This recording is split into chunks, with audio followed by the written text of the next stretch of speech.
Ce faceți și bine v-am găsit la următorul episod din seria mea de Minecraft și FIFA Mobile. Astăzi o să ne jucăm Minecraft, dar înainte vreau să văd ceva la FIFA Mobile. Dacă mi s-a încărcat ceva, o să jucăm Minecraft online cu niște băieți pe o mapă de-a mea în jur de 8 minute și vreau să vă spun că decât like vreau, like sau abonat. Mai devreme am pus un episod cu metode de a face diamante, de-abia s-a încărcat, dar sper să dați like-uri și la el, pentru că mă străduie și eu cât de mult pot să le fac, nu sunt un youtuber așa priceput ca alții, dar sper să progresez. Vreau să vă spun că la 25 de abonați o să fac un live cu Minecraft, cu FIFA Mobile, deci bumisa ăsta, eventul ăsta vreau să-l fac. Și mi-a mai intrat un om Bogdan în ligă și nu uitați, dacă vă place, să intrați și voi în liga mea, Fan Games România. Deci un băiat Bogdan în ligă, așa că o să-i spun să-și cheme și el prietenii în liga mea și să trimite și el acolo un pic de 3500 de bănuți, pentru că i-am acceptat. Bine, dacă ar avea bănuți, nu știu eu. Așa am făcut și la eventul ăsta. Deci, nu știu, vreau să vă spun că eu l-am vândut pe Pogba și mi-am luat 200 de cap pe el foarte buni. Am deschis câteva pecuri și vreau să vă spun că din banii care mi-au mai rămas, mi-am luat 2 jucători in form roșu. Nu e form elite, scuzați, așa că o să vi arăt. Este David Villa de 80. Foarte bun, ne joacă excelent. Dar doar că nu mai joacă acolo, ci joacă la NIFCFS. Și acest left wing, Lucas Perez, a dat câte 40 de cap pe el. Foarte bun acest lăfăr, joacă extraordinar. Hernandez, care l-am primit atunci când serverul a avut o defecțiune și ei au trimis un pack cu 3 tokenuri de ligă și cu 3 tokenuri de ligă și cu un jucător inform pe care, din păcate, nu poți să-l vinzi. Așa o să mă duc la ligă. După cum vedeți, într-o oră și 38 de minute, mi termină și liga. O să fiu bătut pentru că ceilalți nu au jucat așa. Deci vreau să vorbesc cu acest Bogdan care a intrat de curând la mine în ligă. Vreau să-i văd echipa. Nu i-am văzut-o. Îl are pe Cavani, Bața, Yuki, Imobile. Da, are frumoasă echipă. Chiar frumoasă. La jumătate acești doi, chiar dacă joacă cu 2 rookie și un veteran, 2 veterani, nu l-ajută cu nimic foarte tare. Uitați, acesta este jucătorul care sunt sigur că l-a primit, dar e primit, nu poate să-l vindă pe acest Begovic. Are noroc că primește XP, o să dau forfeit.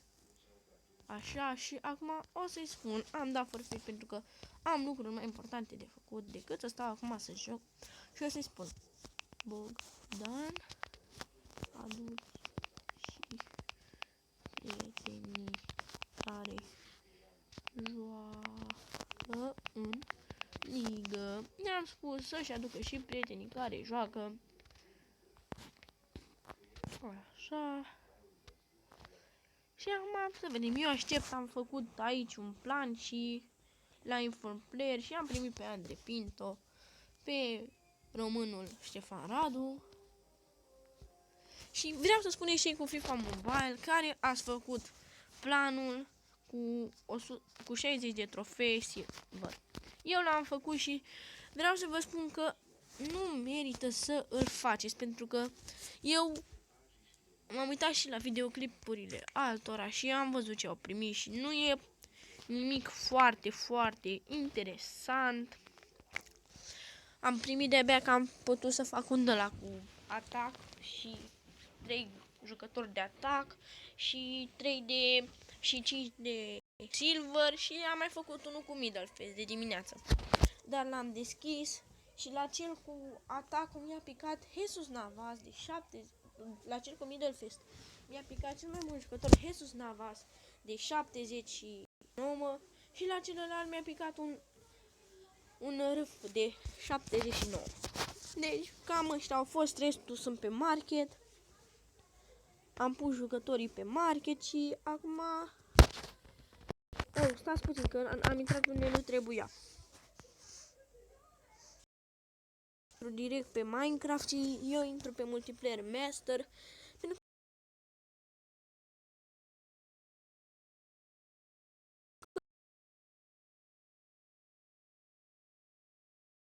că mie mi se mai blochează într-un timp, dar nu e. Îmi continuă să filmeze, așa. Pe multiplayer master vreau să intru eu, nu pe Minecraft. Pentru că mai joc și eu camera, dar am o lume a mea care i-am numit-o Hardcore cu românii. Da, deci după cum vedeți, îmi intră direct în Minecraft, trebuia să o șterg de aici. Vreau să vă arăt cum trebuie să parcurgeți pașii ca să jucați.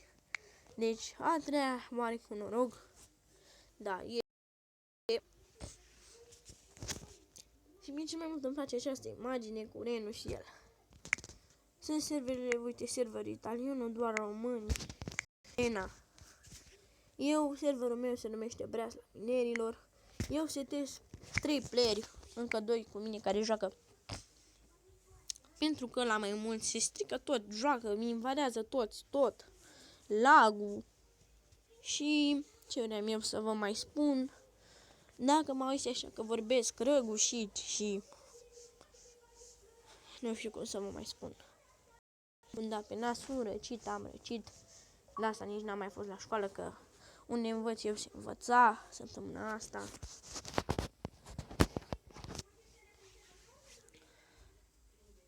Așa, deci prima regulă, când intrați pe joc, trebuie să vă dați aici la game setting, să deblocați aici ca să puteți joacă și aici vorbit. Eu acum am o armură enchantată cu protecția 1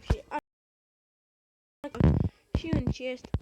Sunt sigur că vor intra. Am o armură enchantată de diamond. O să-mi fac un chest ca să-mi pun jos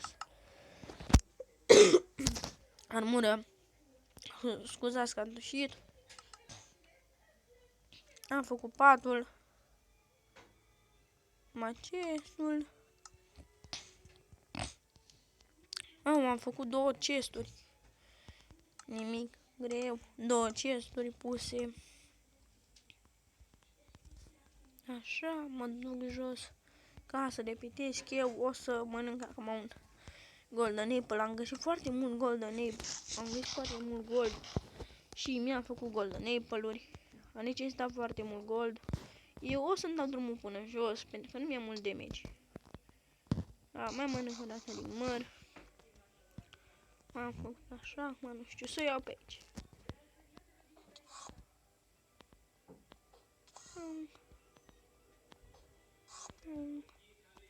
Oh, și uitați că am greșit.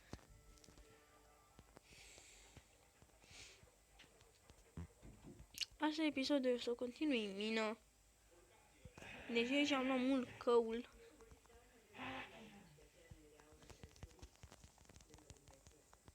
Așa. Ce? 2, 1, 2. Știi, ia să vedem, e român. Oh. E român. Andrei. Deci. Vizitoare nu accept. 1, 2, 1, 2. Și al treilea. Am găsit. 1, 2. Și al treilea. Da, stați puțin. Aici trebuie să o îngroși.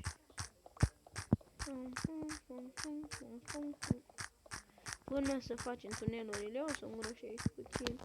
Și am filmat 9 minute. O să aibă în jur de 11 minute episodul.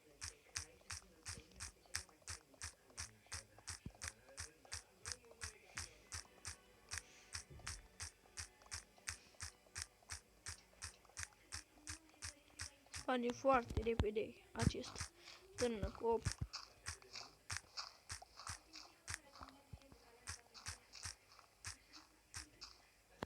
Așa, să mergem în continuare cu el.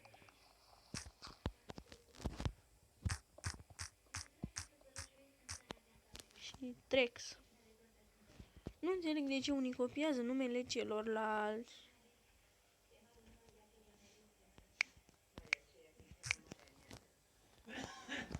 Ok. Mă, nu o să zic ok.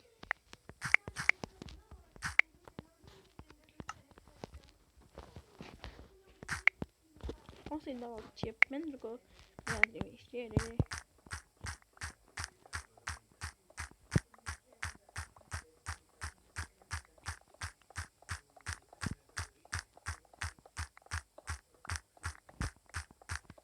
Da, o să mă duc sus repede să-l văd și o să închid episodul pentru că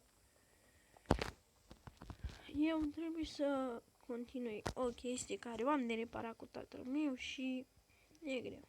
Așa, mă duc sus să-l văd, este noapte, pot să iau fier și bladă, să scriești.